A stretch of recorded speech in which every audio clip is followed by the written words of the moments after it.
치료입니다. 치료. 네, 치료. 여태까지는 평가적으로 이런 것을 쭉 평가해야 된다. 반이 마비되어 있기 때문에 상당히 기능들이 안 좋기 때문에 기능에 대한 거를 어떻게 하면 잘할 수 있을까를 평가를 해야 되는 거지요. 그리고 치료가 다 끝난 다음에도 재평가, 주기적으로 재평가를 하면서 가장 좋은 쪽으로 나가야 되는 거지요. 치료입니다. 치료. 치료 1단계라고 하는 거는 환자분의 상태가 아주 안 좋은 그런 단계에서의 치료입니다. 자, 모든 환자분들이 1단계를 통해서 2, 3단계로 뭐 가겠지만 또 1단계에서 머물고 있는 환자분들도 있을 수 있습니다. 1단계는 굉장히 안 좋은 단계라고 쳐서 감각에 대해서 거의 반응하지 못하는 상태를 1단계라고 합니다. 그래서 감각이 들어간다고 하더라도 그거에 대한 반응이 잘 안 나오고 어떤 경우에는 감각을 느끼고 있는 건지 그렇지 못한 건지를 잘 모를 정도의 반응이 나오는 경우도 있습니다. 그래서 이제 환자분들한테 감각 입력을 계속 줘야 됩니다. 그래서 감각이 들어와도 감각을 인식을 못하는 그런 상태를 예방하는 게 가장 중요한 목적인 거지요. 그래서 반응 정도를 우리가 파악을 못한다는 얘기는 그만큼 환자분들의 의식 수준이 의식 또는 각성 상태가 좋지 않은 겁니다. 어떻게 보면 이게 무의식인지 반무의식인지 또는 약간은 그 각성 상태가 너무 떨어져 있는 건지 그거를 판단하기가 어려울 정도로 상태가 좀 안 좋은 상태라고 봅니다. 그래서 중요한 거는 자극을 자꾸 줘야 돼요. 반응이 안 나온다고 해서 이분은 무의식이야 이렇게 생각하면 안 되고 코마야 이렇게 생각하면 안 되고 항상 이 물리치료사는 코마 상태가 아니다라고 하는 가정하에 치료를 해야 됩니다. 그래서 얘기도 해야 되고 실제로 이제 무의식에서 돌아오신 분들이 그 무의식 상태에서의 있었던 일들에 대한 걸 기억하는 경우가 굉장히 많습니다. 무의식이 아니었던 거죠. 운동 반응을 만들지를 못했던 것이지 감각이 들어와서 못 느꼈던 거는 아닐 수도 있는 겁니다.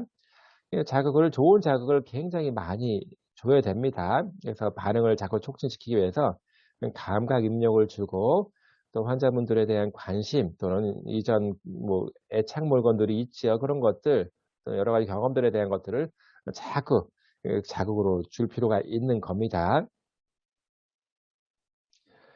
피부 자극, 감각 자극을 자꾸 줘야 되고요. 특히 이제 ROM 운동 이런 경우에는 상태가 너무 좋지 않기 때문에 적극적으로 물리치료에서 매트 운동을 하기가 좀 어려운 경우가 거의 대부분입니다. 그래서 이제 ROM 운동은 패시브하게, 액티브하게 가능하다라고 하면 액티브하게 하는 게 제일 좋겠고, 이게 불가능하다 그러면 패시브라도 해서 관절이 굳지 않게 자꾸 움직거려야 됩니다. 그래서 고유 감각에 대한 거, 또 가만히 누워있기보다는 앉거나 서기 위해서 경사 침대, 틸트 테이블이라고 하는데 일부러 이렇게 묶어 놓고 세우는 작업도 줘야 됩니다. 뭐 청각적인 거, 후각적인 거 같은 시각적인 거를 자꾸 줄 필요가 있고요. 또 2단계는 1단계보다는 조금 더 좋은 단계입니다만 이게 일관적이지가 않은 거예요. 일관적이지가 않은 겁니다. 그래서 잠깐 뭐 짧은 시간만 이제 치료 활동에 참여할 정도는 뭐 상태가 썩 좋은 건 아닙니다. 어쨌든 이제 반응도 일관된 반응이 아니라 일관되지 않은 반응이 나오는 거고요. 그렇다고 1단계보다 훨씬 더 좋은 상태겠죠. 뭐 간단한 소통 같은 건 가능할 수도 있고. 그래서 여러 가지 그 가이드하는 거를 굉장히 복잡하게 하는 것이 아니라 간단하게 설명해야 되고 간단하게 처리하는 게 중요합니다.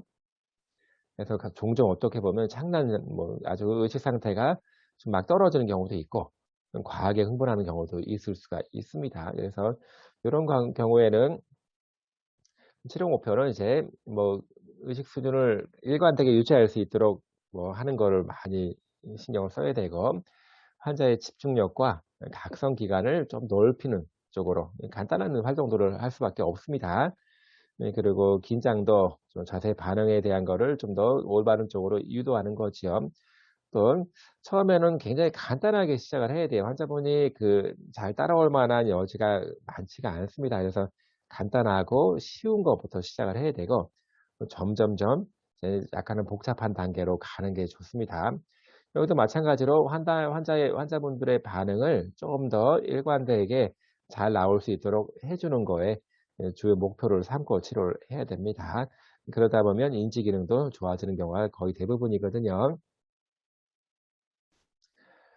자, 촉진. 좋은 거를 촉진하고 안 좋은 거를 억제하는 것들을 해야 됩니다.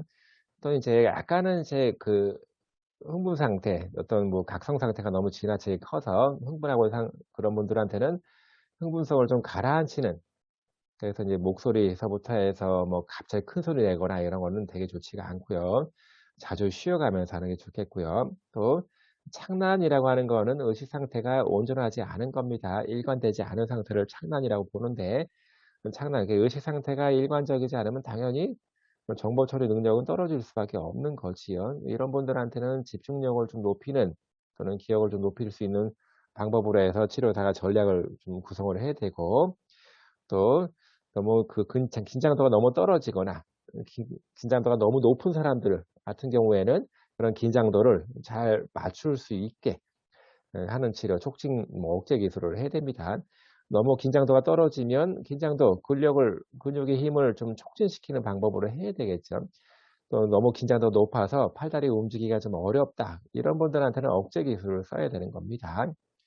이런 뭐 너무 이완성이고 너무 촉진성이라고 하면, 강직성이라고 하면 우리가 기능적으로 필요한 여러 가지 반응들이 잘 안 나오는 경우가 있습니다. 그래서 결국은 이런 뭐 바로서기 반응이라든가 보호 반응, 균형 반응 등등에 대한 거를 잘 맞추기 위해서 촉진, 억제 기술에 대한 거를 사용을 해야 됩니다.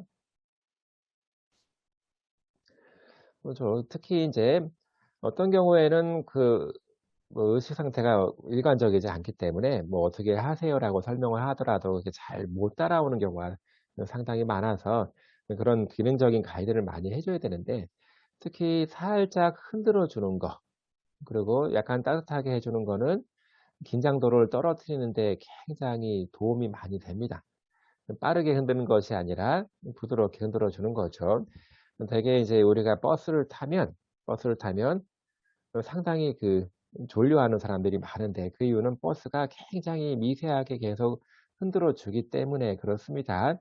부드럽게 흔들어 주는 것들은 이게 이완시키는 아주 좋은 방법 중에 하나고요. 돌아눕기 할 때는 어깨 쪽과 골반 쪽이 따로따로 놓을 수 있도록, 상당히 많은 경우에 어깨랑 골반이 같이 움직이려고 하는 경우가 있거든요. 그렇지만 우리가 돌아 놓을 때는 어깨 쪽이 먼저 가고 골반이 따라가는, 따로따로 노는 형태가 많이 나오게 되지요. 그리고 전체적인 근육 긴장도를 억제시킬 수 있는 패턴들이 있습니다.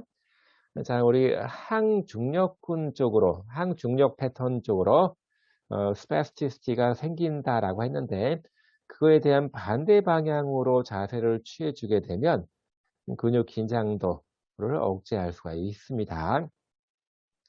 자, 그리고 근육을 길다랗게 늘 수 있도록 해 주면, 약간 좀 긴 시간 동안 늘어나게 해줄 수 있으면 근육 긴장도가 좀 부드러워지면서 움직임이 좀 수월해지고요. 특히 머리, 몸통, 대부분의 뇌졸중 환자분들은 약간 삐뚤어 몸통이 되어 있는 경우가 많습니다. 그러면 머리의 자세도 똑바로 하기가 좀 어렵거든요. 그래서 이거를 수직으로 미드라인에 있을 수 있도록 몸통을 자꾸 컨트롤해 주고, 그다음에는 헤드 컨트롤 이렇게 잡아 주는 게 상당히 중요합니다. 몸통 조절과 머리 조절에 따라서 팔다리 쪽 위치와 기능이 좀 달라지게 되는 경우가 굉장히 많습니다. 팔다리에 스파스티시티가 너무 심하다 그러면 살짝 천천히 흔들어 주는 것도 억제하는 방법으로 도움이 되고요. 그리고 천천히 피부 자극을 해 주는 것도 도움이 됩니다. 율동적 개시라고 하는 거는 이제 팔 이렇게 쭉 앞으로 뻗어야 되는데, 이거 스파스틱한 것 때문에 이걸 잘 못하는, 한 번에 부드럽게 일어나지 않는 경우가 있습니다. 그런 경우에는 물리치료사가 천천히 앞으로 뻗는 동작을 수동적으로 해 주는 거예요. 몇 번 해 주고 나서는 환자분이 힘을 줄 수 있도록 유도를 하고, 액티브 어시스티브로 팔을 뻗는 동작을 만들어 주고, 그런 다음에는 환자분께서 능동적으로 뻗을 수 있도록 이렇게 패시브서부터 해서 어시스티브, 그다음에 액티브 이렇게 하는 거를 율동적 개시라고 합니다. 그리고 종종 치료실 환경이 약간 좀 조용하고 좀 복잡하지 않으면 머슬 근육 톤이 긴장도가 좀 떨어지는 그런 효과가 있을 수 있고요. 또 대부분의 환자분들은 약을 먹습니다. 약물 치료를 통해서 근육의 긴장도를 조금 떨어뜨릴 수가 있기 때문에 약물에 대한 것도 사실은 물리치료사가 좀 잘 알 필요가 있습니다. 자, 그리고 억제하는 기술, 강제로 막 구부리거나 피거나 특히 너무 빠른 동작으로 하면 안 됩니다. 너무 빨리 움직여지면 머슬 스핀들, 근육 방추 때문에 근육 긴장도가 더 올라갑니다. 그래서 강제로 막 하려고 하는 것이 아니라 천천히 그냥 부드럽게 움직여주면 다 움직일 수 있거든요. 특히 몸통 컨트롤, 몸쪽, 머리 쪽 컨트롤이 굉장히 중요합니다. 몸통에서 올바른 자세가 유지가 돼야지만 팔다리로 뻗치는 힘들이 약간 통제가 될 수가 있어요. 그래서 몸통이든 관절이든 천천히 오랫동안 스트레칭하는 거, 그리고 조인트 모빌라이제이션에서 관절을 살짝 부드럽게 흔들어 주고 만져주는 겁니다. 그리고 교차 억제, 대안근, 특히 이제 팔꿈치를 피려고 하면 되게 팔꿈치는 굽혀지는 쪽으로 스파스티스가 오기 때문에 팔꿈치 피는 동작들이 상당히 어려워지는데 트라이셉스, 위팔 세갈래근에 대한 거를 수축을 해서 팔꿈치를 자꾸 피는 연습을 하게 되면 자동적으로 교차 억제 시스템이 발동이 됩니다. 우리의 신경계는 한쪽이 움직이면 반대편을 억제를 해서 그 움직임이 잘 일어나게끔 만들어 주는데 그게 바로 교차 억제입니다. 반대편 근육은 억제, 자기 근육은 촉진. 그런 식의 교차 억제 기전을 좀 이용하면 스파스틱 머슬을 좀 부드럽게 만들 수가 있겠고요. 또 종종 근육 긴장도가 너무 심하다라고 했을 때 특정 물질을 주입을 해서 긴장도를 떨어뜨리는 그런 경우가 있습니다. 대표적인 게 어, 보톡스죠, 보톡스. 보톡스를 맞게 되면 그 보톡스 맞은 근육이 이완이 됩니다. 이거는 뭐 보톡스든 여기 신경 용해 주사든 운동 좀 차단 주사든 간에 이것들은 말초신경을 손상을 시키는 거예요. 근육 긴장도가 운동신경을 통해서 전달이 되는데 그 운동신경을 손상을 입히면 신경 전달되는 것들이 전달이 안 되거나 감소되기 때문에 근육의 긴장도는 자동적으로 떨어집니다. 자, 그런데 말초신경계는 손상된 다음에 재생이 가능하거든요. 그렇기 때문에 뭐 운동 좀 차단이든 보톡스든 신경용해 주사든 간에 시간 지나면 다시 근육 긴장도는 돌아옵니다. 보톡스는 3에서 한 6개월만 지나면 긴장도는 다시 돌아옵니다. 다시 스파스티스가 올라가는데 자, 그 주사를 맞고 근육 긴장도가 떨어진 상태에서 여러 가지 치료를 할 거잖아요. 그 치료를 통해서 근력을 넓힐 수가 있고 좋게 만들 수가 있고 ROM을 확대할 수가 있습니다. 톤이 돌아온다고 하더라도 톤이 없었던 동안에 치료에서 나온 효과들은 계속 유지가 되거든요. 그런 것 때문에 주사를 맞는 겁니다. 여기 운동점, 모터 포인트라고 하는 거는 근육에 신경이 근육에 들어가는 요 지점, 들어가는 지점을 모터 포인트라고 합니다.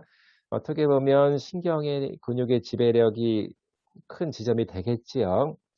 그런 지점에다가 뭐 에틸알코올을 주입을 하는 거죠. 또 신경용해 주사라고 하는 거는 페놀 블록이라고도 하는데 페놀 그러면 독극물이에요. 독극물. 그래서 마찬가지로 이제 운동점, 모터 포인트 쪽으로 해서 페놀을 주입하게 되면 말초신경이 손상을 입게 됩니다.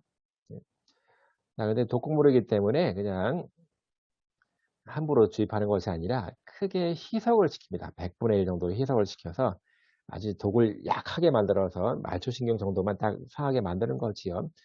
보톡스도 마찬가지입니다. 이건 인체에 치명적인 신경독이에요. 그래서 이거를 그냥 온전하게 주입하면 사람이 죽을 수 있는데 이것도 마찬가지로 100분의 1, 뭐 150분의 1 정도로 희석을 시켜서 신경 종말 정도만 딱 망가뜨리는 겁니다. 어쨌든 이런 것들은 시간 지나면 다시 돌아오기도 하지만 정말 필요한 경우가 있어요. 그런 경우에는 근긴장도가 스파스티시티가 너무 세서 너무 기능하기 힘들어요. 그때는 살짝 필요한 약만 주입을 해 갖고 이제 긴장도를 줄여서 이제 치료하는 걸 많이 도모하지요. 종종 되먹임을 통해서 톤을 떨어뜨리려고 하는 근육 긴장도를 줄이려고 하는 것도 쓸 수가 있습니다. 자, 또 이제 근력 약화. 이거를 누누이 강조해도 지나친 게 없는데요. 굉장히 중요합니다. 실제로 근육 약화가 있기 때문에 그렇습니다. 근력이 떨어지면 기능도 떨어져요. 어쨌든 근육 섬유들의 지름이 감소한다는 얘기는 아트로피가 왔다는 뜻입니다. 근육 섬유들이 자꾸 줄어들어요. 그리고 흥분율, 신경이 근육을 자극해주는 빈도, 동시적으로 여러 번 해야 되는데 그 동시성이 떨어지면서 충분한 만큼 자극을 못하기 때문에 근력이 나오지 않는 거예요. 그리고 이제 근력에 직접적으로 관계된 이제 E형, 타입 2 근육 섬유들이 줄어들게 되고, 어, 근육 피로도도 이제 다른 근육보다, 정상적인 근육보다 많이 떨어집니다. 피로도에 대한 감내력이 떨어지는 거예요.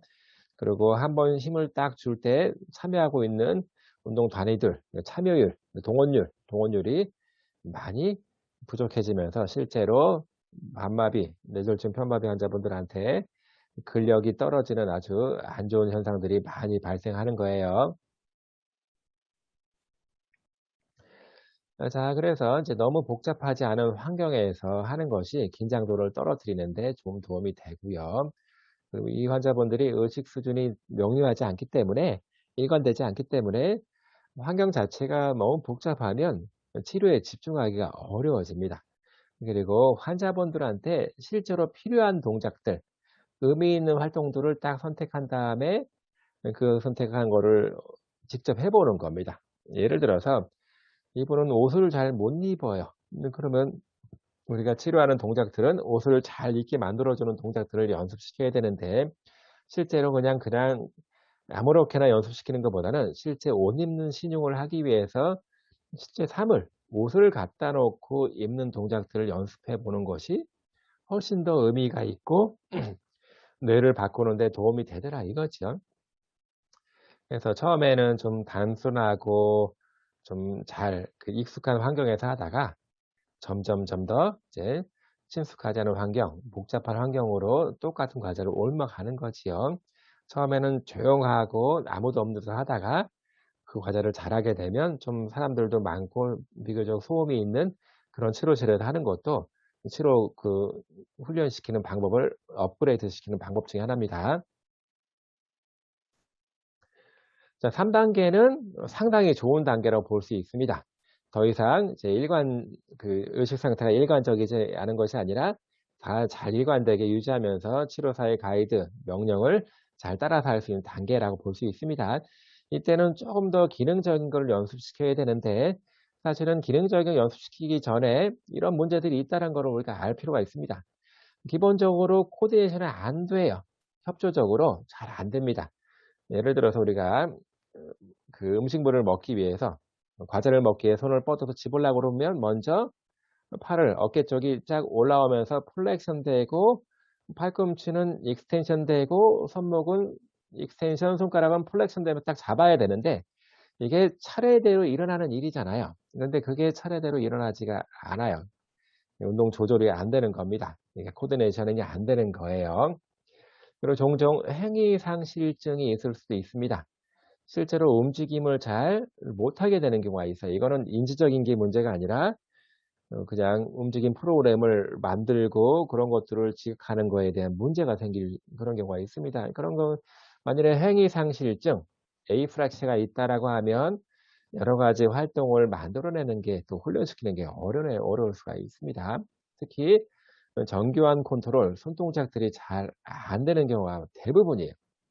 이 얘기는 움직임의 질적인 측면이 좋지 않다는 뜻입니다. 뭐 예를 들어서 걷는 것도 또박또박 걷지 못하고 발을 뻗정다리 상태에서 옆으로 돌려서 걷는다거나 뭐는 걸음걸이가 나올 수는 있지만 그런 식의 걸음걸이는 질적으로 좋은 움직임이 아닌 거지요. 또 움직임 수행 속도에서도 문제가 생길 수가 있고 전체적인 지구력 또 여러 가지 자극으로부터의 반응들이 잘 일어나지 않는 경우도 태반입니다. 자, 이게 바로 이제 전체적인 운동도 조절이 안 되는 거예요. 뭐 예를 들어서 이제 정상적인 아무 문제가 없는 사람들이 걸을 때는 발을 앞으로 쭉 내기 전에 먼저 몸통에서 힘이 쫙 들어갑니다.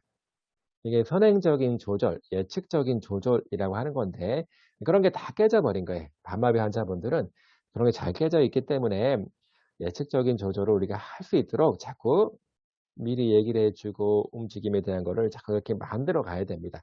그런 경우를 이제 미리 알려주고 이렇게 하세요라고 하는 거를 암시 또는 이거를 이제 큐라고 합니다. 큐. 말로 하면 버발 큐.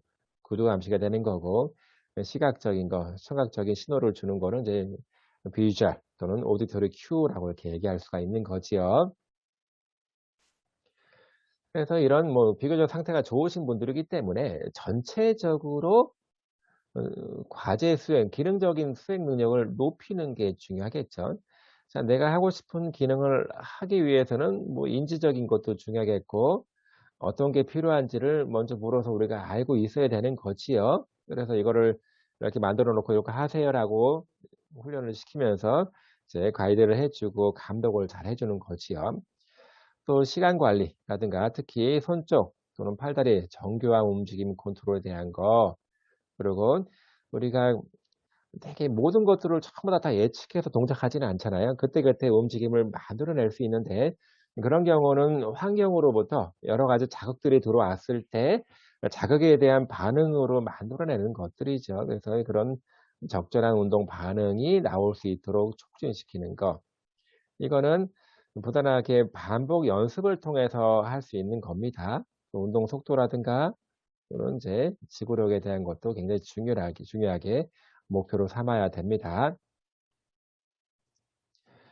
그래서 이 치료할 때 처음에는 그 여러 개를 한꺼번에 막 하게 되면 상당히 어렵기 때문에 처음에는 한 개씩, 한 개씩 하다가 그런 식의 동작들을 그런 식의 기능들을 잘한다라고 하면 조금 더 복잡한 과제의 복잡성을 올리는 겁니다. 그래서 동시에 그냥 여러 가지 활동들을 할 수 있게 많이 어렵게 만들어 준다거나 아니면 환경적으로 굉장히 복잡한 환경으로 가야 됩니다. 초기에는 인지적으로 막 생각하면서 이 동작을 해야 되기 때문에 너무 복잡하다라고 하면 사실은 이렇게 쉽지 않은 거지요. 그렇지만 잘한 다음에는 뭐 여러 가지 환경에서도 잘할 수 있어야 되는 거잖아요. 예를 들어서 치료실에서 처음에 걸을 때는 조용한 상태로 걷는 훈련을 합니다. 그럼 환자분께서 잘 걸어요. 자, 우리의 치료의 목표는 치료실에서만 잘 걷는 게 목표가 아니잖아요. 집으로 돌려보내야 되는 거잖아요. 그러면 좀 사람들이 많은 복잡한 치료실에서 걷는 연습도 시켜야 되는 거고요. 더 복잡한 밖에서도 걸어야 되는 거고 또는 계단 또는 또 경사로처럼 뭐 걷는 거지만 조금은 더 어려운 상황으로 몰고 가야 되는 거지요. 특히 병원 안쪽보다는 병원 밖에 지역사회에서 걷는 거는 굉장히 어렵거든요. 왜 그러냐면 사람들도 많이 지나다니고 보도블록도 올롱볼롱하잖아요. 병원에서는 보도블록이 없습니다. 되게 평평한 바닥밖에 없어요. 그렇지만 당장 밖에 나가게 되면 그런 울퉁불퉁한 상황에서 걸어야 되는 거지요. 왜 그러냐면 굉장히 인지적으로 그런 것들의 노력이 더 많이 필요합니다. 넘어질 수도 있기 때문에 안 넘어지고 되게 조심조심 걸어야 되는 거거든요. 이렇게 환경을 갖다 자꾸 바꿔가면서 훈련을 시키는 것도 되게 중요한 거예요. 그리고 모든 훈련들은 다 의미가 있어야 돼요. 다시 말해서 환자분한테 필요한 것들로 구성이 돼야 됩니다. 그래서 항상 환자분께서 어떤 것들을 필요로 하는지를 잘 조사를 해야 될 것이고 그러다 보면 이제 질적으로 좋아집니다.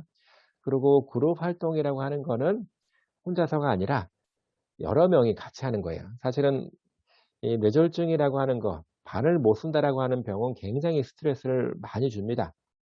근데 이전에는 멀쩡했다가 지금은 병 때문에 한쪽 팔다리를 못 쓰고 있잖아요. 사실은 한쪽 팔다리를 못 쓰는 상태로 걷는 거는 굉장히 힘들어요. 되게 괴로운 상태입니다. 괴로운 상태예요. 그래서 이제 그 엄청 스트레스 받고 근데 그룹으로 하게 되면 '나만 그런 게 아닌구나.' 하면서 서로 심리적으로 서포트를 받을 수 있고 또 어떤 경우에는 그 발을 못 쓰는 상태로 움직임이 굉장히 어렵지만 성공적으로 사회생활 할 수 있는 사람들도 많이 볼 수 있거든요.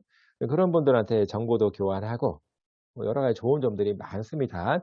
네, 그룹 활동을 하는 게 상당히 그 치료에 이점이 많습니다. 물론 1대1로 치료 사랑하는 것도 중요하겠지만 가급적이면 전체적으로 어울릴 수 있는 그런 상황을 많이 만들어 주는 게 좋을 것 같아요. 자, 그래서 바이오 피드백, 피드백에서 현재의 움직임이 좋은 건지 안 좋은 건지를 잘 되고 있는지를 알려줄 필요가 있는데 그런 게 이제 피드백을 통해서 가능합니다. 뭐 예를 들어서 가만히 서 있으면 환자분들은 마비 측발로 다리로 체중을 잘 지탱하지 않으려고 합니다. 그 얘기는 건측발, 비마비 측 다리로 해서 체중을 많이 지탱하거든요. 그러면 가만히 서 있어도 자세는 한쪽으로 쏠릴 수밖에 없지요. 그거를 물리치료사가 직접 얘기를 해 줘도 되는 거고 아니면 간단하게 거울만 보여줘도 되잖아요. 거울을 보니까 본인이 건강한 쪽으로만 체중을 지탱하고 있는 게 금방 보입니다. 그래서 치료실에서는 거울이 많아야 되는 거예요.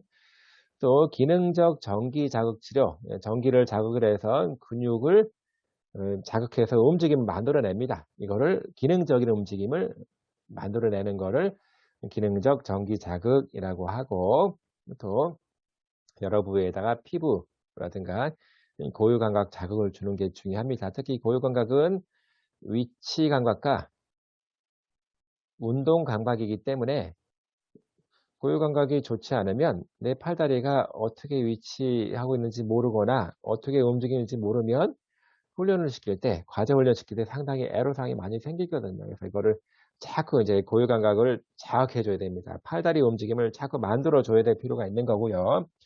종종 이제 관절 가동술 해 갖고 조인트 모빌라이제이션 해서 관절을 이제 살짝 이렇게 흔들어 주는 겁니다. 자, 이게 몸통. 몸통이 되게 중요하다라고 했습니다. 몸통이 대칭적으로 딱 수직으로 딱 서야지만 팔다리 이쪽 움직임이 좋아질 수 있고 헤드 컨트롤이 가능해집니다. 대부분의 뇌졸중 반마비 환자분들은 몸통이 한쪽으로 살짝 기울어져 있습니다. 그리고 체중은 자꾸 건축으로 비마비 쪽으로 가죠. 그래서 이 몸통에 대한 그 수직 위치를 만들어 주고 대칭적으로 만들어 주는 게 중요하겠고 또는 몸통도 따로 이렇게 움직일 수 있어야 되는 거잖아요. 그래서 몸통이 잘 움직여지게 만들어 주는 게 상당히 중요합니다. 잘 몸통이 삐뚤어지고 대칭적이지 않으면 벌써부터 전체적인 그 시야에 관련된 문제가 생길 수도 있고 또는 전체적인 그 지각, 그 방위에 대한 오리엔테이션 여러 가지 그 한쪽으로 이미 몸이 틀어져 있기 때문에 균형적이지 못한 지각이 그 뇌로 들어갈 수가 있습니다.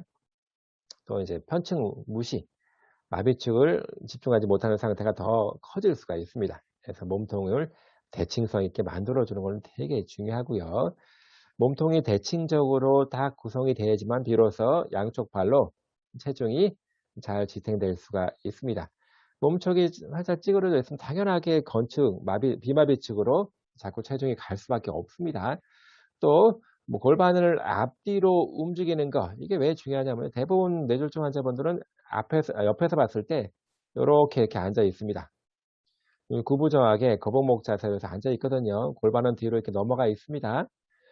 골반이 뒤로 넘어가 있으면 구부정한 자세를 취할 수밖에 없어요. 골반이 딱 서야지만 살짝 해서 요렇게 앉을 수가 있는데 그래서 골반을 앞뒤 운동이라고 했는데 특히 안테리어 틸팅 앞 경사를 많이 만들어 줘야 돼요. 그래야지만 척추가 올바로 쓰면서 몸통 자세가 딱 똑바로 됩니다. 요런 상태에서는 윗, 아래쪽 몸통을 따로 돌릴 수가 없습니다.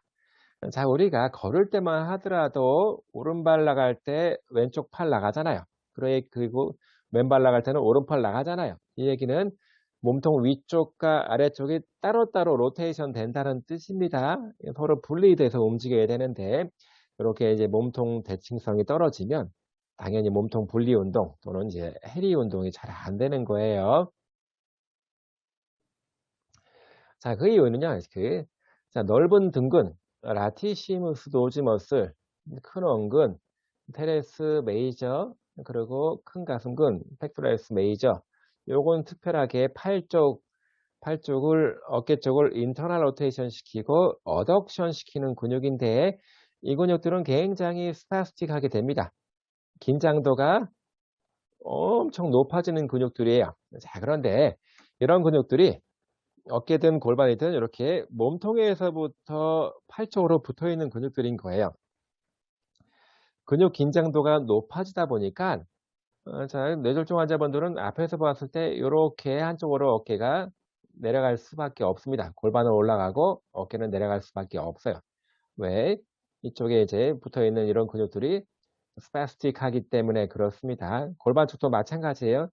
몸통은 마비되지 않음에도 불구하고 몸통에서부터 팔다리 쪽으로 뻗어 있는 근육들이 근육 긴장도 스파스티시티가 올라가기 때문에 한쪽으로 마비 쪽으로 이렇게 살짝 틀어진 상태로 앉거나 서 있을 수밖에 없습니다. 그래서 어깨는 내려가고 골반은 올라갈 수밖에 없어서 이런 상태로 오랫동안 있다 보면 실제로 근육이 짧아집니다. 단축은 짧아진다는 뜻이에요. 근육이 짧아지면 더더욱 몸통으로 움직이기가 어려워지겠죠. 그러면 이렇게 몸쪽을 한쪽이 틀어진 상태로 해서 있기 때문에 가슴 안쪽에 있는 허파, 폐 그리고 심장 기능이 떨어질 수밖에 없습니다. 그래서 심장이 숨 쉴 때 충분하게 호흡이 잘 안 되는 겁니다. 네, 폐활량과 이렇게 일회 호흡량 이런 것들이 떨어질 수밖에 없어요. 자, 그래서 특히 어깨 쪽에서부터 몸통으로 붙어 있는 근육들이 스파스티시티가 워낙 심하기 때문에 어깨뼈, 스캐폴라가 움직이는 게 상당히 어려워집니다. 자, 우리가 이제 현실적으로 팔을 들어 올리고 내리고 팔을 움직일 때 스캐폴라가 같이 이렇게 돌아줘야 되는 거잖아요. 팔 이렇게 들면 스캐폴라도 같이 돌아야 되는데 이게 못 돌고 어깨만 올라가면 여기서 충돌이 많이 일어납니다. 그래서 어깨 숄더 페인이 상당히 늘어나는데 두드러지게 이제 어깨뼈를 잘 움직일 수 있게 먼저 이렇게 운동을 시켜줘야 돼요. 다시 말해서 팔 동작을 연습하기 전에 어깨가 부드럽게 움직일 수 있게 만들어줘야 됩니다. 그럼 뭐 어렵지 않아요. 어깨뼈를 올리고 내리고 뒤로 하고 앞쪽으로 하는 거를 돌려주는 거를 여러 번 반복하면 됩니다. 천천히 해주게 되면 어깨뼈를 움직이지 않을 때보다 훨씬 더 스캐폴라 움직임이 늘어납니다. 그런 다음에 팔 쪽 움직임을 유도해야 되고요. 또 골반 뒤쪽 경사, 골반이 뒤로 누워 있기 때문에 골반을 앞으로 안테리오 틸팅 시키는 거는 굉장히 중요합니다. 이런 동작 많이 연습을 시켜놔야 돼요. 실제로 제 뇌졸중 환자분들이 꾸부정하게 거북목 자세로 있기 때문에 그렇습니다. 그래서 이거를 자꾸 틸팅을 시키면서 잘 움직일 수 있도록. 자, 그래서 골반이 바로 서야지만 앉아 있을 때 척추가 바로 설 수가 있고 거북목 자세를 교정해서 헤드 컨트롤을 할 수 있게 만들어 줍니다. 줄 수 있습니다. 그리고 병적으로 생기는 작용 또는 공동운동, 시너지 패턴에 대한 거를 우리가 좀 미리 이제 예측하고 있을 필요가 있어요. 이미 이거는 패턴화되어 있는 거라서 금방 알 수 있거든요. 어쨌든 간에 병적인 협력작용을 자꾸 일으키는 동작들을 많이 하는 건 좋지가 않겠죠. 그리고 윗몸통, 아랫몸통 서로 분리해서 움직일 수 있게 이걸 분리 움직임을 우리는 해리 운동이라고 얘기를 합니다. 또는 팔다리 왼쪽 오른쪽 또 머리 몸통 팔다리 이런 쪽으로 해서 같이 공동 패턴으로 일어나지 않게끔 해주는 것이 중요하겠고요. 자, 특히 이제 몸통 가동성, 몸통 굉장히 중요합니다. 예. 몸통이 바로 서야지만 헤드 컨트롤이 가능한 거고요. 팔다리 움직임 컨트롤이 정상화될 수 있는 겁니다. 자, 그래서 이제 이거를 이제 몸통에 대한 거를 굉장히 중요하게 지금 강조하고 있는 겁니다. 저는 우선적으로 골반을 이렇게 구부정하게 앉아 있기 때문에 이분들이 이렇게 앉아 있기 때문에 골반은 뒤로 기울어져 있고 허리뼈는 구부정해져 있습니다. 그리고 이제 거북목 자세, 그리고 마비축으로 골반이 가슴이 이렇게 돌아갑니다. 마비축으로 몸통이 살짝 돌아갑니다. 네, 그런 자세를 많이 보여주고 있습니다. 그러면 이런 자세가 좋지 않은 자세라고 보는 거지요. 그럼 치료는 간단하겠네요. 이런 좋지 않은 자세를 반대쪽으로만 해주면 되는 거잖아요. 다시 말해서 치료는 골반 뒤쪽 경사를 안테리어 틸팅 시켜주고 앞쪽 경사로 바꿔주고 허리 구분거를 펴주고 척추 구분거를 펴주고 그리고 갈비뼈를 건축으로 회전시켜주고 머리와 목이 수직으로 딱 대칭적으로 쓸 수 있게 미드라인을 맞춰주는 거, 이게 치료가 되는 겁니다. 요거부터 시작을 해야 되는 거예요. 자, 뭐 말들이 여기 굉장히 많이 써 있지만 다 그런 식의 얘기입니다. 결국은 골반을 앞뒤로 조절할 수 있도록 만들어주는 거죠. 골반이 뒤쪽으로 넘어간 상태에서는 이렇게 세울 수가 없어요. 골반을 안테리어 틸팅을 시켜야지만 척추가 딱 일자로 설 수 있으면서 다리 쪽에서 일어설 만한 준비가 되는 겁니다. 그래서 또 골반이 또 한쪽이 마비 쪽이 위로 올라가기 때문에 그것도 컨트롤해서 늘어날 수 있게 만들어 줘야 되고, 그런 다음에는 이제 체중 이동. 앉아 있어도 한쪽으로 삐딱하게 앉아 있기 때문에 체중은 항상 선 자세나 앉은 자세나 다 전부 다 건강한 쪽, 비마비 쪽으로 치우쳐져 있는 걸 볼 수가 있습니다. 이거를 양쪽으로 균등하게 체중이 지탱이 될 수 있도록 해주는 거. 그리고 선택적인 움직임, 공동 움직임이 아니라 따로따로 관절별로 움직일 수 있게 몸통은 위쪽 몸통과 아래쪽 몸통이 따로따로 돌아갈 수 있게 이런 식의 해리 운동을 회복시키는 거고요. 그리고 어깨 쪽, 스캐폴라 움직임을 잘 유도할 필요가 있다라고 했습니다. 스캐폴라가 완곡하게 부드럽게 움직일 수 있어야지 팔을 움직일 때 어깨 쪽에 무리가 안 생깁니다. 그래서 스캐폴라가 자꾸 뒤로 제껴지는 거, 그리고 아래로 처지는 거를 예방할 수 있어야 되고요. 자, 그리고 아, 스캐폴라가 잘 돌아가야지만 스캐폴로 휴메럴 리듬이라고 하는 게 있죠.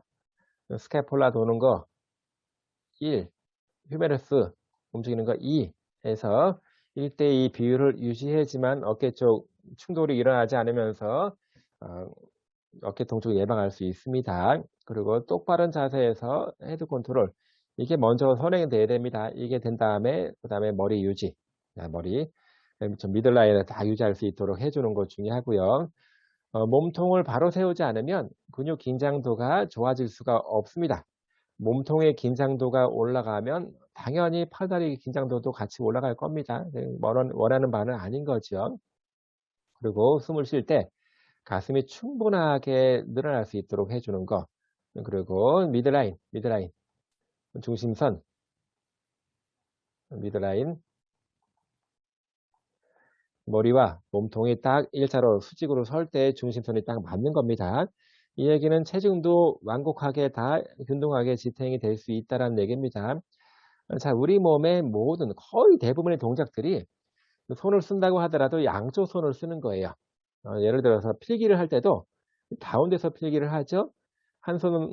왼손으로는 이렇게 노트를 잡고 오른손으로 필기하는 거잖아요. 양손을 써야지만 제대로 된 동작이 옵니다. 그래서 몸통, 머리에 대한 미드라인이 되게 중요한 게 항상 우리는 중간에서 일을 하기 때문에 그렇습니다.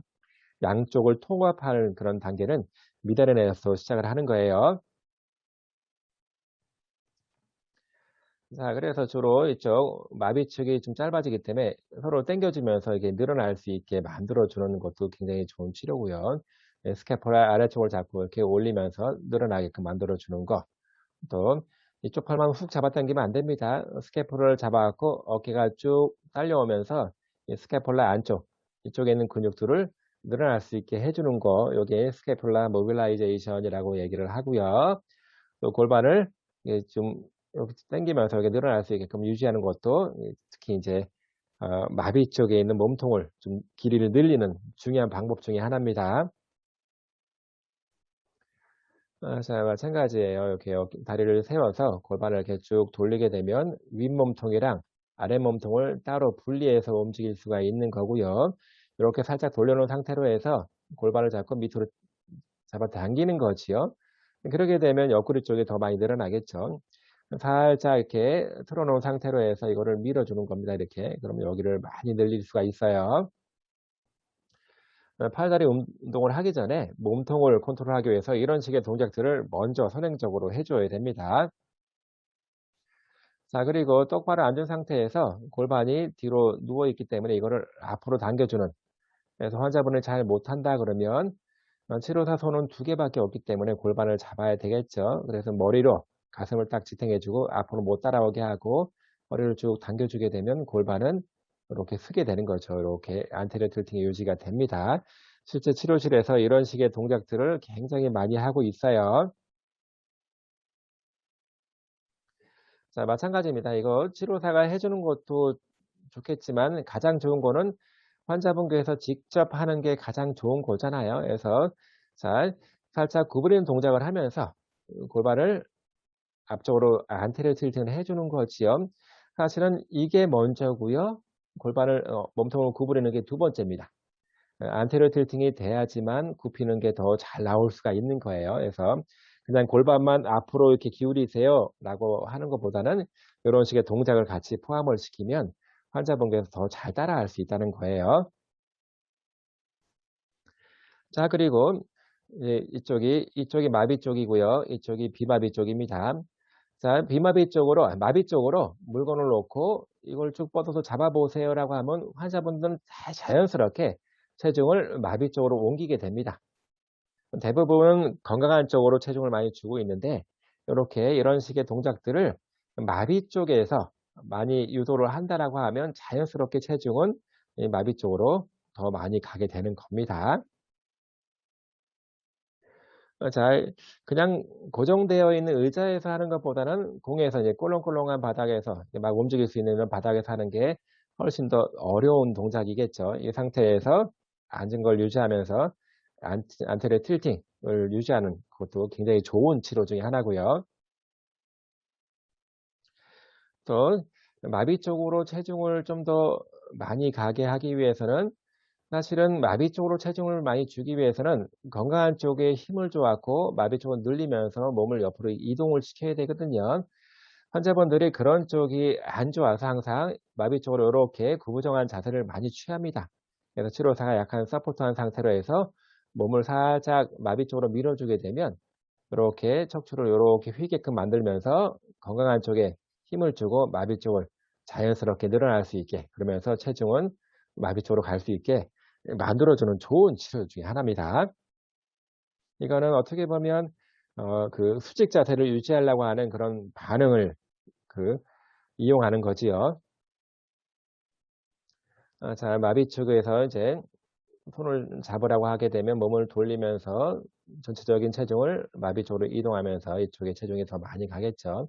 이거는 앉는 자세에서 이거는 좀 더 높은 위치로 가져가는 거잖아요. 그러면 환자분들을 좀 더 다른 자세에서 훈련을 시킬 수가 있는 겁니다. 대신에 주의해야 될 사항은 마비 쪽으로 넘어지지 않도록 이렇게 잘 봐가면서 잡아줄 필요도 있습니다. 공에서 마찬가지로 체중을 마비 쪽으로, 비마비 쪽으로 왔다 갔다 하게 되면 전체적인 몸통 컨트롤에 대한 능력이 좋아질 수가 있겠습니다.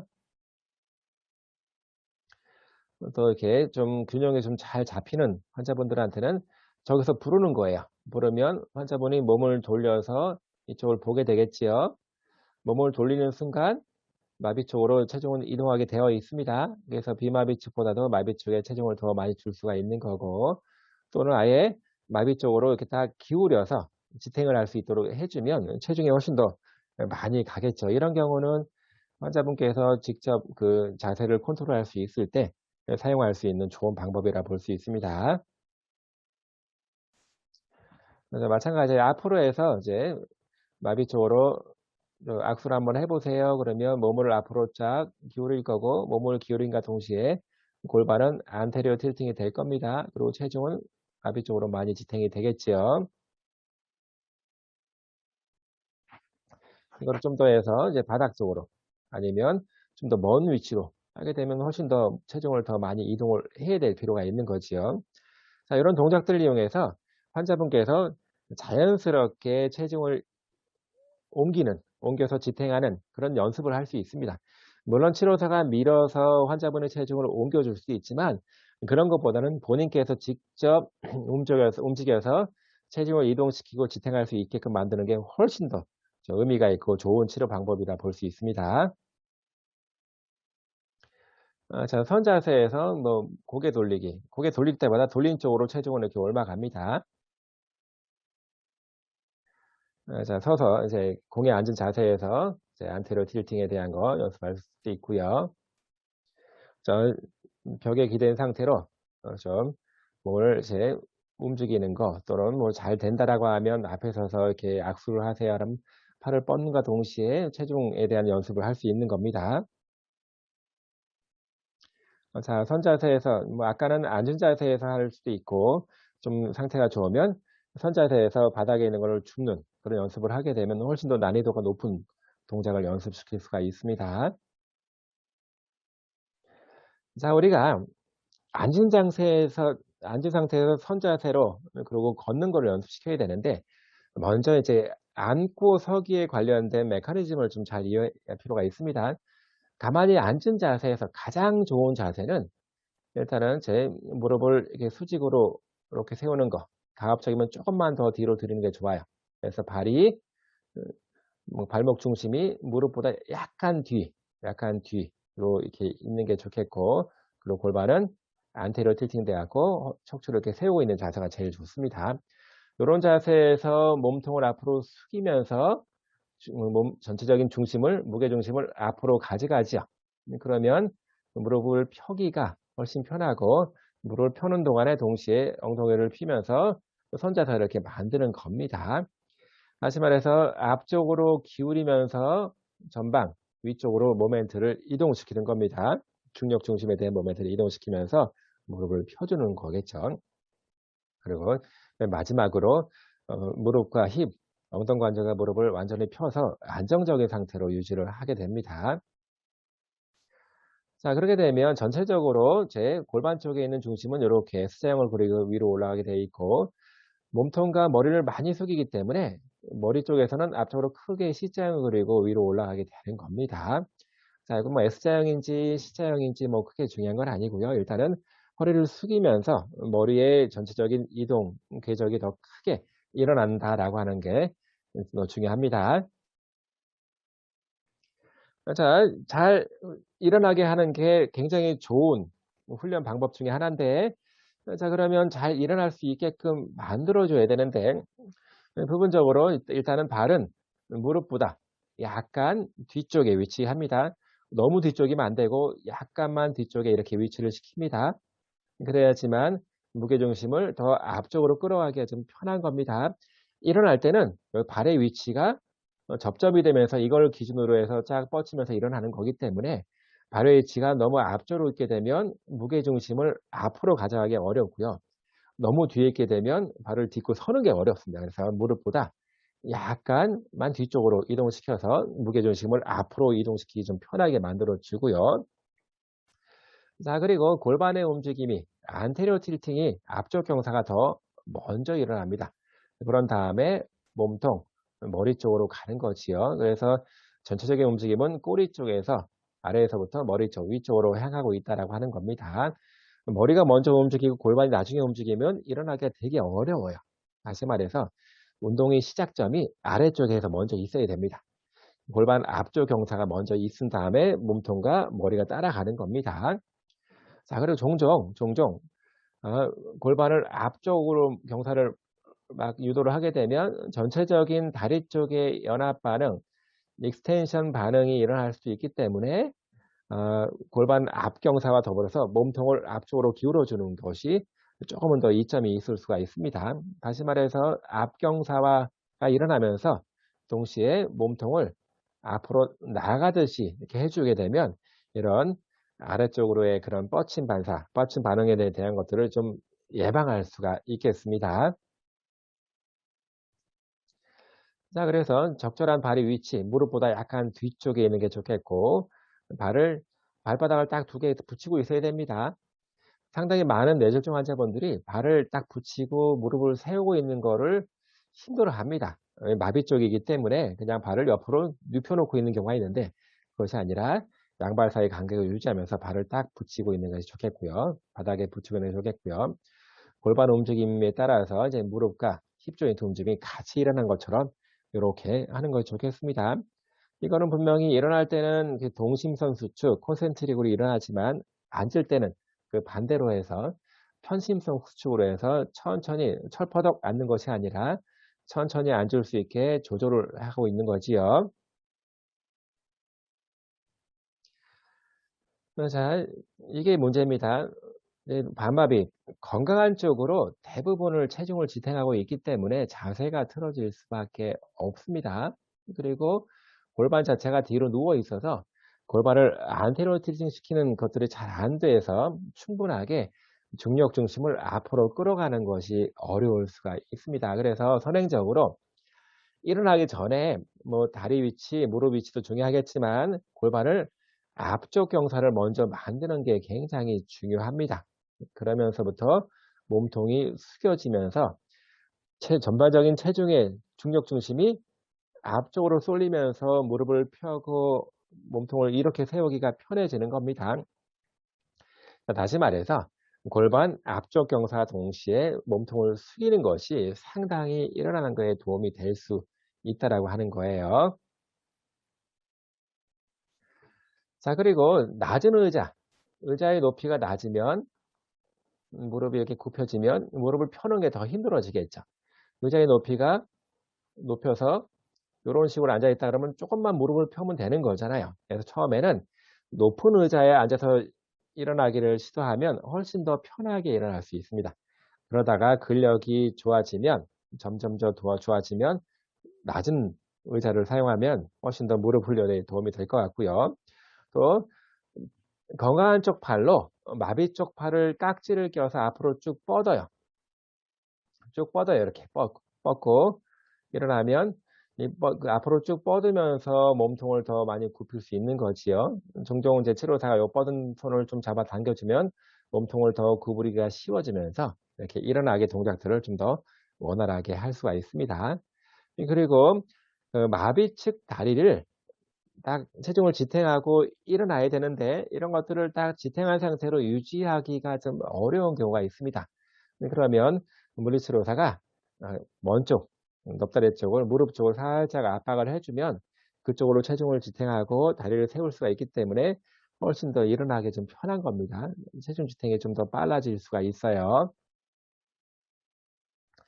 자, 그래서 가급적이면 이렇게 딱 지탱을 이렇게 해주면서 잡아주면서 하게 되면 체중이 저쪽으로 간 게 아니라 마비 쪽으로 올 수 있게끔 만들 수가 있고요.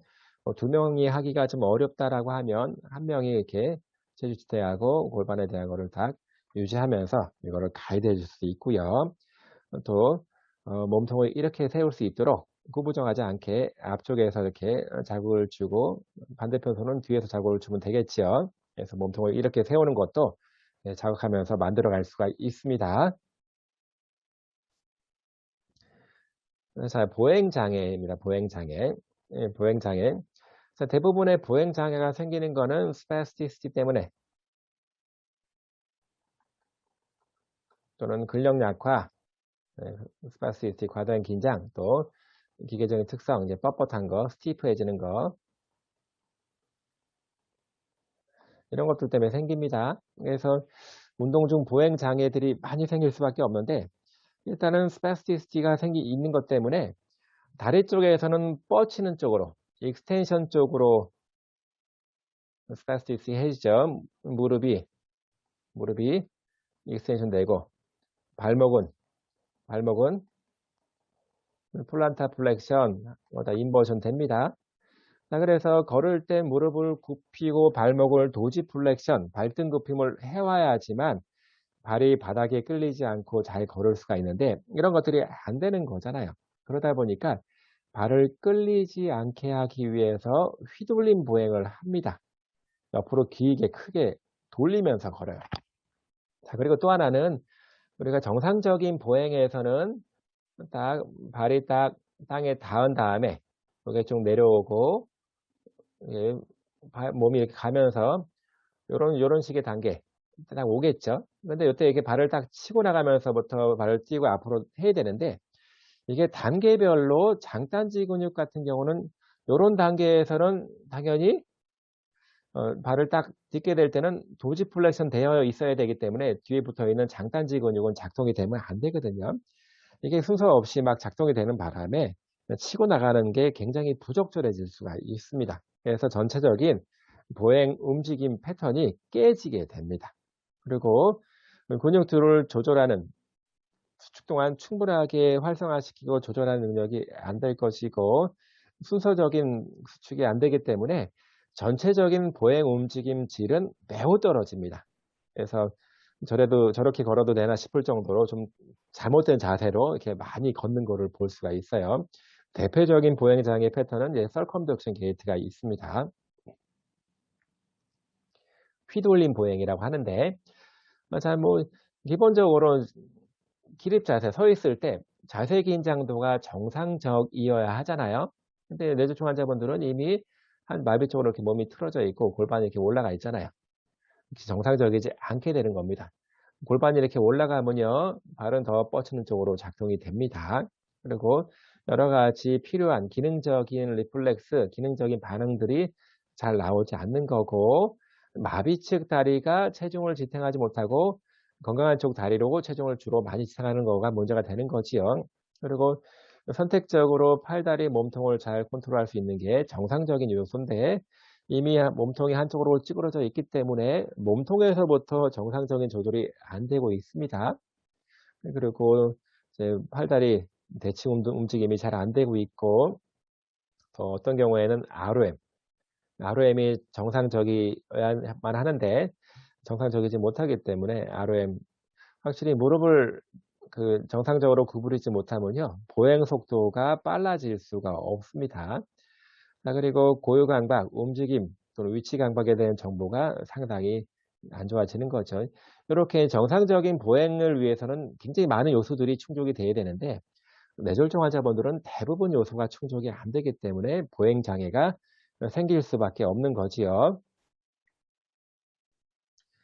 자, 이렇게 가만히 누워 있어도 시너지 패턴이 나타납니다. 공동 운동이 막 나타나요. 팔을 굽이려고 그러면 어깨도 뭐 쭉 같이 올라가기도 하고 몸통이 막 뒤로 돌아가기도 하고 이런 식의 동작에서는 이제 정상적인 보행이 나올 수가 없는 겁니다.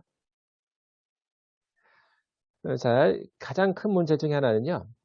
건축으로 지나치게 보상을 합니다. 체중도 자꾸 건축으로 하게 되고 마비축 손을 못 쓰게 되면 건축 손을 써서 일을 다 해버리죠. 그럼 마비축 손을 쓸 일이 없는 겁니다. 다리도 마찬가지예요. 우리가 계단 올라갈 때 왼쪽 오른쪽을 번갈아서 올라가야 되는데 마비축 힘이 떨어지기 때문에 건축으로만 올라갑니다.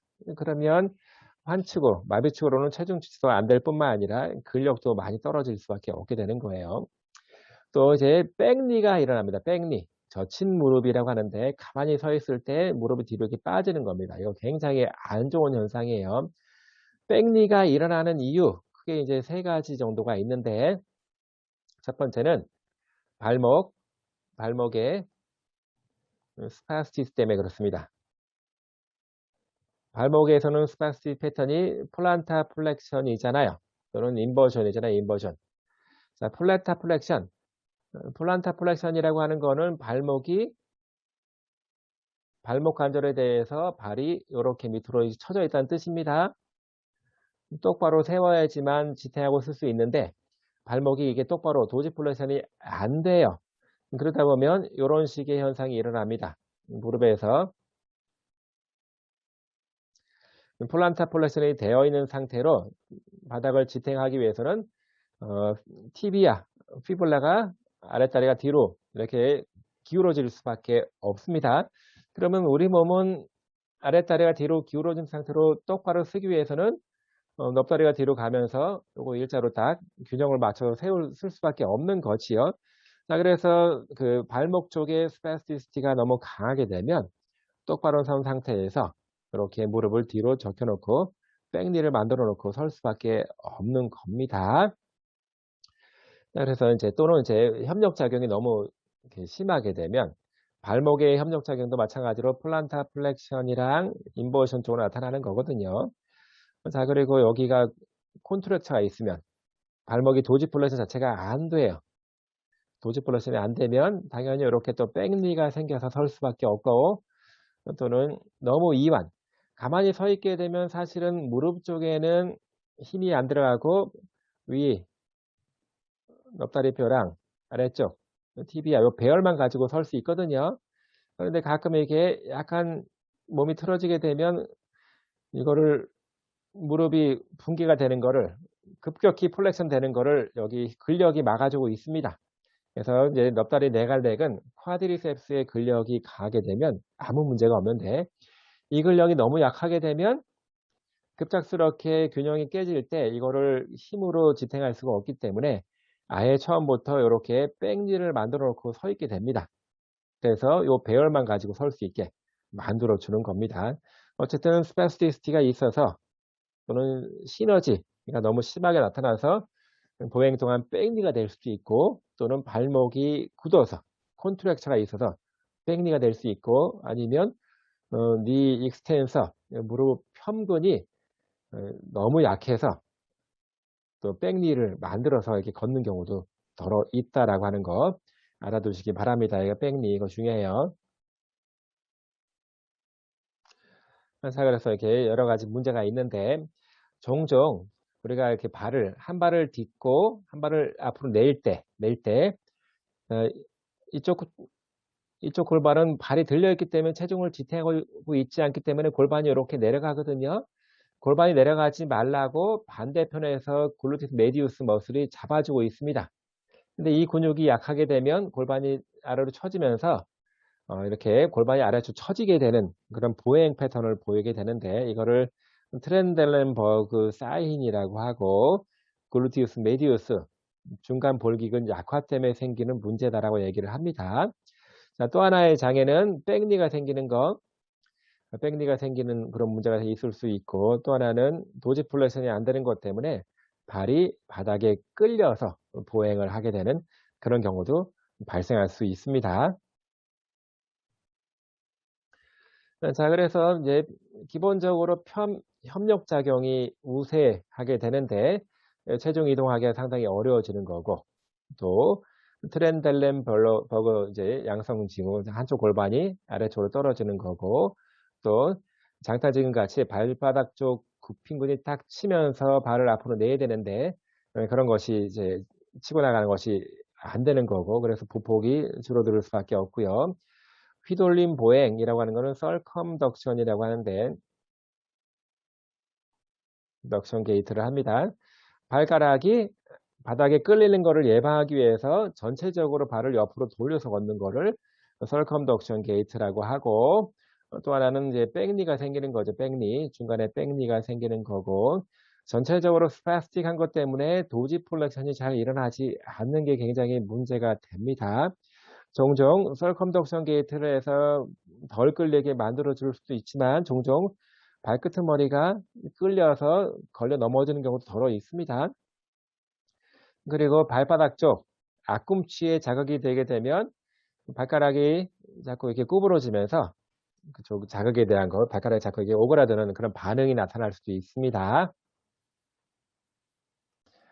자, 보행장애. 그래서 뒤꿈치 닿기라고 하는 거는 이제 힐 스트라이크라고 합니다. 한 발이 딱 이렇게 닿는 그 순간을 딱 해야 되는데, 이때 이미 스파스틱하기 때문에 이게 도지플레이션 못하는 것 때문에 발이 이렇게 플란타 플레이션 된 상태로 닿게 됩니다. 어떤 경우에는 이렇게 뒤꿈치가 아니라 앞꿈치가 먼저 닿는 경우도 굉장히 허다해요. 그래서 이거를 예방하기 위해서 AFO 또는 이제 PLS라고 하는 거를 많이 착용을 합니다. 플라스틱 립 스플린트입니다. 발목을 90도로 꺾어주는 보조기에 보조기.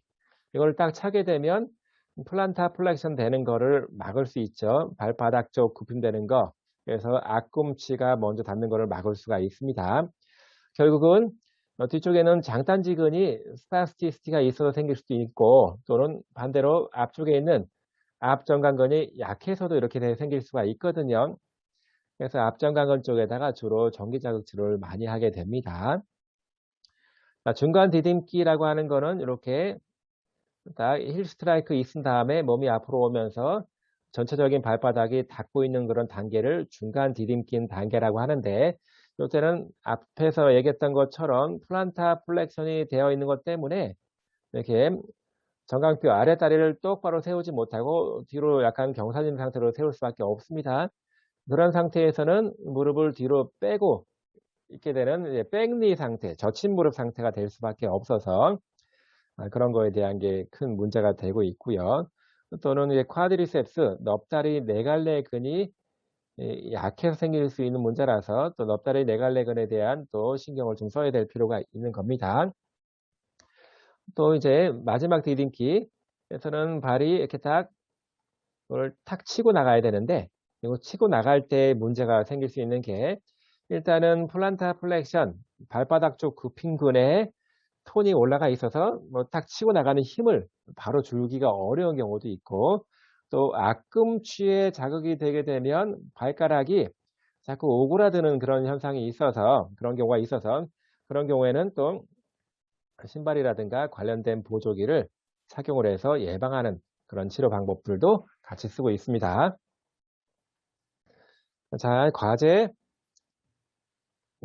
특이적 훈련 효과라고 하는 것이 있습니다. 과제 특이적 훈련 효과, 뭐 예를 들어서 우리가 보행을 좋게 만들고 싶으면 보행 훈련을 하는 거고, 옷 입기를 좋게 만들고 싶으면 옷 입기 훈련을 하는 거죠. 그렇게 우리가 목적한 바를 좋게 만들기 위해서 그 동작을 연습시키는 거를 우리는 과제 특이적 훈련이라고 합니다. 주로 이제 물리치료사들은 보행 관련해서 과제 특이적 훈련들을 많이 시키는데, 이런 식의 연구들이 되어 있습니다. 뭐 예를 들어서 물리치료 전체 시간을 아무리 많이 해도 보행 훈련을 한 것만큼 보행 속도를 빠르게 만드는 거는 없더라 이거죠. 예를 들어 여기 보게 되면 여기 X표 표시가 되어 있는 거는 제 물리치료 시간에 대한 거고요. 여기 동그라미 표시는 보행 훈련 시간이라고 하는 겁니다. 보행 훈련 시간을 높이니까 과제 훈련 특이적으로 보행 훈련을 많이 하니까 보행 속도가 같이 올라가더라. 보행 훈련이 아닌 다른 치료만 많이 하니까 속도는 그에 못 미치더라 이겁니다. 자, 이 얘기는 제 과제 특이적으로 걷는 거를 잘하게 하고 싶으면 반드시 걷는 훈련을 시키라는 뜻입니다. 자, 그리고 다양한 환경에서 해야 되는데, 가능하면 뇌졸중 초기에서부터 보행 훈련을 시키는 것이 좋겠다라고 이렇게 사람들이 많이 얘기하고 있습니다. 그런 연구가 되게 많이 돼 있어요. 대신에 걸음걸이가 좋지 않기 때문에 초기에 막 걷게 되면 넘어지거나 또는 안전성의 우려가 많이 있겠지요. 그래서 초기에는 이렇게 안전바를 걸어서 넘어지지 않게 해서 트레드밀에서 걸리는 동작들을 연습시키는 게 좋겠다라고 얘기를 합니다. 이거를 체중을 지탱해 준다 해서 바디 웨이트 서포트 트레드밀 훈련이라고 얘기를 합니다. 보행 훈련은 치료실뿐만 아니라 뭐 경사로 또는 울퉁불퉁한데 그냥 흙길, 뭐 잔디밭길, 보도블록길 등등에 서 다양한 환경에서 해주는 것이 좋겠습니다. 자, 이제 협응장애. 협응이라고 하는 거는 여러 가지 근육과 관절들이 협조적으로 잘 움직여서 기능을 만들어내는 거를 협응이라고 하는데, 뭐 예를 들어서 운동, 근육이 수축하는 순서와 타이밍, 네, 그런 것들이 잘 맞아 들어가는 게 협응입니다. 반마비, 편마비 또는 뇌졸중 환자분들이 중추신경계 손상이 있으면서 이렇게 여러 가지 타이밍, 운동 계획 등이 안 되는 겁니다. 다시 말해서 우리가 움직일 때 우리 몸통 부분에서는 예측적으로 힘이 들어가야 됩니다. 선행적으로 미리 힘이 들어가고, 그래서 팔다리 이쪽 움직임이 잘 일어날 수 있게 만들어 주는데, 그런 식의 타이밍과 예측 활동들이 잘 안 되는 거, 그래서 균형에 문제가 꼭 생길 수 있습니다. 균형이라고 하는 거는 정의가 신체 지지면에 대해서 중력 중심이 유지가 되는 거를 우리는 균형이라고 하는 거고요. 자, 예를 들어서 한번 그 그래프를 보고 한번 설명하겠습니다. 이 그래프가 있는데, 우리가 그 사람이 가만히 이렇게 서 있고 어떤 판 위에 이렇게 서 있어요. 판 위에. 판 위에 서 있게 되면 판에 서 있을 때 이거를 미리 알려주지 않고 팔을 살짝 뒤로 좀 뺐어요. 그러면 이 사람이 앞쪽으로 이렇게 휘청하겠죠? 휘청하면서 다시 제 위치로 돌아오게 됩니다. 그럴 때 이렇게 휘청하는 동안에 근육이 균형을 잡기 위해서 힘주는 순서가 있습니다. 제일 먼저 발목 쪽에서 힘이 들어가고, 그 다음에 무릎에서 힘이 들어가고, 그 다음에 허리에서 1번, 2번, 3번 이런 차례대로 힘이 들어가야 됩니다. 다시 말해서 발목을 먼저 힘을 주면서 균형을 잡기 때문에 이런 경우를 발목 전략이라고 합니다. 예를 들어서 여러분들이 버스에 있는데 버스가 살짝 먼저 출발하게 되면 몸이 휘청하면서 발목서부터 힘이 들어가서 무릎, 그리고 몸통까지 이렇게 차례대로 힘이 들어가는 거를 우리 발목 전략이라고 합니다. 신체 동요가 크지 않을 때는 발목 전략을 통해서 균형을 잡습니다. 그렇기 때문에 정상적으로 봤을 때 건강한 쪽 다리에서는 여기 GCM 이게 훨씬 더 먼저 수축을 하고 나중에 햄스트링이 두 번째 수축하게 되는데 뇌졸중 환자분들 마비측을 보니까 햄스트링, 무릎 쪽의 근육이 먼저 수축하고 장딴지 근육, 발목 쪽 근육이 나중에 수축하더라 이거죠. 자, 이건 순서가 분명히 정해져 있는데 그 순서가 바뀐 거지요. 발목 전략을 쓰지 못한다는 얘기입니다. 자, 신체 동요가 크지 않을 때 발목 전략을 쓰는 이유가 있어요. 우리가 상식적으로 생각할 때 발목 쪽 근육보다는 무릎 쪽 근육이 더 클 거고 무릎 쪽보다는 골반과 허리 쪽 근육이 더 클 거다라고 생각을 합니다. 신체 동요가 조금밖에 없는데 먼저 큰 근육을 사용할 필요가 없지요. 작은 근육만 써서 균형을 잡을 수 있으면 그만큼 에너지를 덜 쓰고 균형을 잡을 수 있는 건데 마비측처럼 이렇게 햄스트링이 큰 근육이 더 먼저 쓰게 되면 이거는 에너지 보존 법칙에서 상당히 불리한 점이 있게 되는 겁니다. 어쨌든 이렇게 균형을 유지할 때 근육이 수축에 참여하는 순서가 이렇게 변동이 있게 됩니다. 자, 마찬가지예요. 발판을 앞으로 쭉 빼게 되면 몸은 뒤쪽으로 휘청하겠죠. 그러면서 여기 앞쪽에 있는 게 1번, 무릎 쪽에 있는 게 2번, 배 쪽에 3번. 이런 식으로 차례대로 순서대로 이렇게 하는 것이 정상적인 방법인데 뇌졸중 환자분들을 보니까 먼저 무릎 쪽이 1번, 그리고 배 쪽이 2번, 3번 이렇게 차례가 바뀌더라 이거죠. 자, 이것도 마찬가지입니다. 균형을 잡게 되는 효율성에 문제가 생기는 거예요. 정상적으로라고 하면 앞전관근, 발목 쪽 근육이 먼저 수축을 하고 두 번째는 무릎 쪽 근육이 하고 세 번째로 이제 몸통 근육이 해야 되는데 이 순서가 막 이렇게 바뀝니다. 그러면서 균형을 잡을 때도 보다 에너지를 많이 쓰고 효율적이지 못한 방법으로 균형을 잡게 되는 겁니다. 다시 말해서 선행적 자세 조절에서의 문제가 생긴다라고 하는 겁니다. 그래서 미리미리 이렇게 우리가 신체 동요가 있을 때 동요가 있을 거를 알고 힘을 줘야지라고 하는 거 아니잖아요. 예기치 않은 동요가 왔을 때 이렇게 힘주고 균형을 잡는 방법에서 되게 차이가 나는 겁니다. 그거는 주로 감각, 고유감각적인 부분에서의 입력이 잘 안 되는 것 때문에 그럴 겁니다. 특히 뇌졸중 환자분들은 발목 쪽에서 오는 발목 자체가 뻣뻣하고 스파스틱하기 때문에 발목에서 고유감각 정보를 빨리 취합하기가 좀 어려워서 낙상하게 되는 경우도 많고 이렇게 균형 반응에서도 좀 다른 패턴이 나오게 되는 거지요. 그렇다라고 하면 이제 우리 균형 훈련에 미치는 영향을 미치는 여러 가지 요소들이 있는데 그중에 하나는 이제 인지장애, 집중력 또는 이해력, 뭐 장기 기억력 등등 전반적인 인지 능력에 문제가 있으면 또 특별한 상황에 대해서 집중을 안 하게 되면 균형이 흐트러질 수 있는 거고 또는 관절, 근육, 뼈대 쪽에 문제가 있으면 상당히 애로사항이 많아집니다. 특히 ROM이 부족하다거나 아니면 근육 조절이 안 되는 것들 다 여기 포함되는 거고요.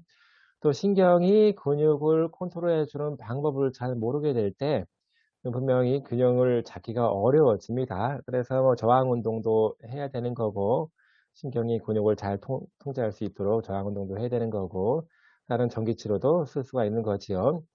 또는 감각장애, 전반적인 자세, 정렬 이런 것들도 균형에 영향을 미칩니다. 그리고 이전에 얘기했던 발목 전략 또는 엉덩 전략이라고 하는 거는 신체 동요가 좀 더 크게 되면 발목만 가지고 그 균형을 잡기가 어려워지는 경우가 있습니다. 그런 경우에는 엉덩 전략을 써서 균형을 잡는 거고요. 다시 말해서 신체 동요가 클 때 얘기입니다. 엉덩 전략에서는 안뜰 감각이 굉장히 중요한 감각이에요.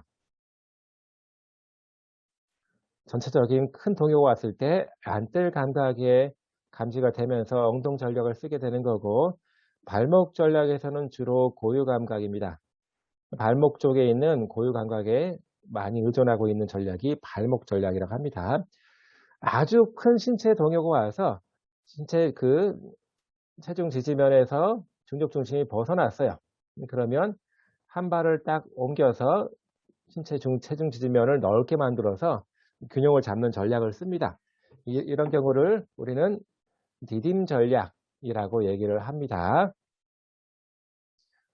디딤 전략이라고 얘기를 해요. 어쨌든 균형을 잡을 때 이런 세 가지 전략을 통해서 우리가 균형을 잡게 되는데, 뇌졸중 환자분들 이런 전략 구성하는 거가 상당히 어려워진다는 뜻이겠죠. 자, 제일 안 되는 것 중에 하나가 선행적인 자세 조절입니다. 팔다리 움직이기 전에 미리 몸통에 안정성을 위해서 힘이 들어가야 되는데 그런 것들이 조절이 안 되고, 또는 건축, 마비치가 아니라 비마비측으로 여러 가지 움직임을 만들어냅니다. 이거를 보상 반응이라고 하는데, 이런 보상적인 활동은 사실은 현재 기능을 수행하기가 어려운 조건임에도 남아있는 것들을 이용해서 최대한 기능하려고 하는 하나의 노력으로 볼 수 있는 거지요. 그래서 어쨌든 간에 이렇게 보상 반응이 커지면서 오히려 마비측, 환측을 쓸 기회가 더 적어지면서 사실은 환측을 좀 좋은 쪽으로 개발하려고 하는 그런 기회가 상당히 없어지는 겁니다. 그래서 가급적이면 건축이 아니라 환축을 통해서 움직이고 기능을 하려고 노력하는 게 중요할 거예요.